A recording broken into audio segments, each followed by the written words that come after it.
Hello again, I'm Josh Pan, and last time I posted a video on how to make macarons, and I've been getting a lot of comments asking me to post more videos showing the different flavors, but I'm at the end of my spring break now and I've run out of time, so I apologize, I won't be able to post that for a while.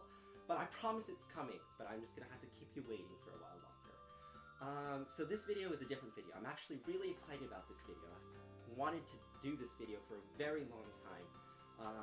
I tackled the big question of how do cakes work? And as a child, I've always wondered, what's the difference between baking soda and baking powder, and, like, how do you get cake to go from that gooey mess that is your batter to become the nice puffy cake that comes out of the oven? What happens in between? And as I've been taking more chemistry classes and researching a little bit on my own and doing a lot of experimenting and cooking, I've started to figure things out, figure out the chemical processes, and everything that happens in the oven. So, I hope you find this video informative.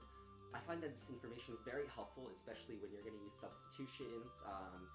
Also, just for, in general, to be able to understand how your cake works is really, I think, fundamental to baking.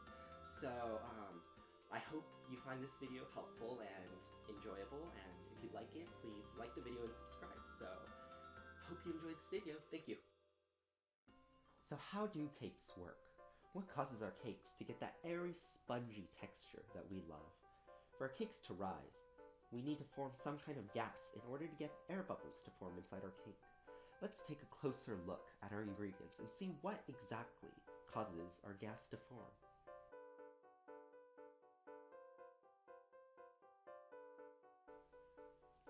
First, let's look at baking soda and cream of tartar.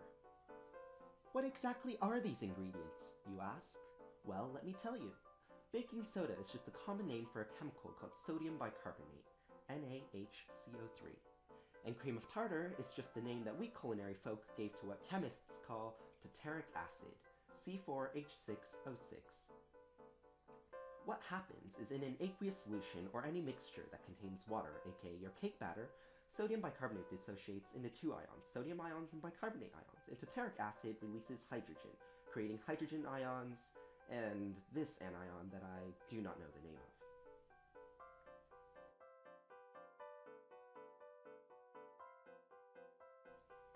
So now what happens is a double replacement reaction. Here we have sodium bicarbonate and tartaric acid. Sodium bicarbonate, of course, gives us our sodium ions and our bicarbonate ions, and our tartaric acid gives us our hydrogen ions and this anion. So our sodium ions pair with the anion to create a chemical called sodium tartrate.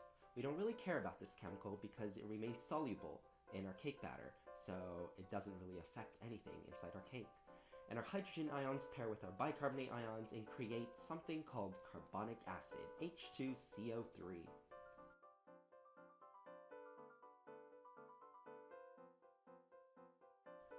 Our reaction is now complete. So where's our gas? If you've ever taken a chemistry class before, you would probably know that H2CO3 breaks down into H2O and CO2, that is water and carbon dioxide. Da-da-da-da, look, we've created a gas!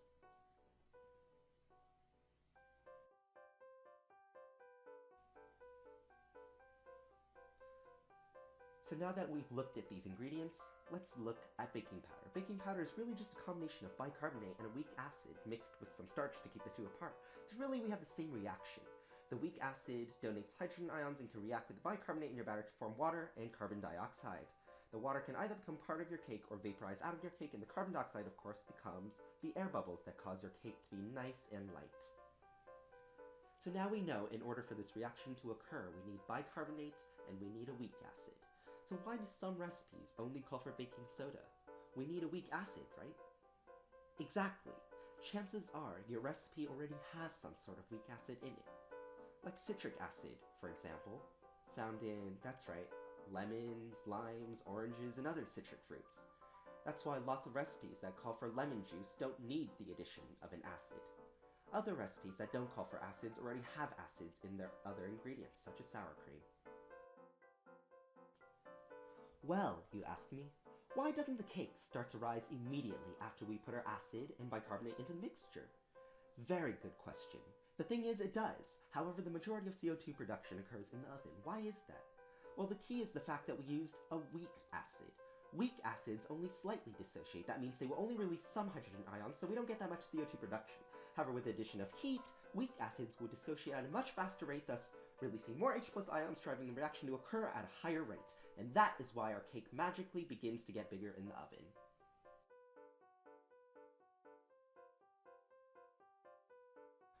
Well, now that we know how the gases form, why does the gas make the cake look bigger?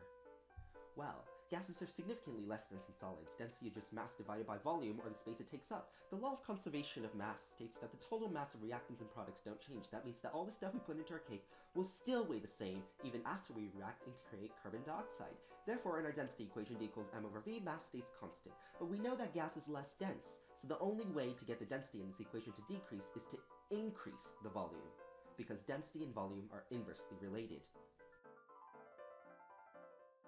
This means that carbon dioxide will take up more space than its solid reactants. Since many of those air bubbles are still trapped under the surface, this causes the cake to look bigger and creates that beautiful, delicious texture that we love in our cakes. It is these chemical processes that induce the creation of CO2 that cause our cakes to become airy and light the way that we know them to be. So that's basically it. I hope this video was helpful, and if you enjoyed it, please like it and don't forget to subscribe. Hope to see you next time.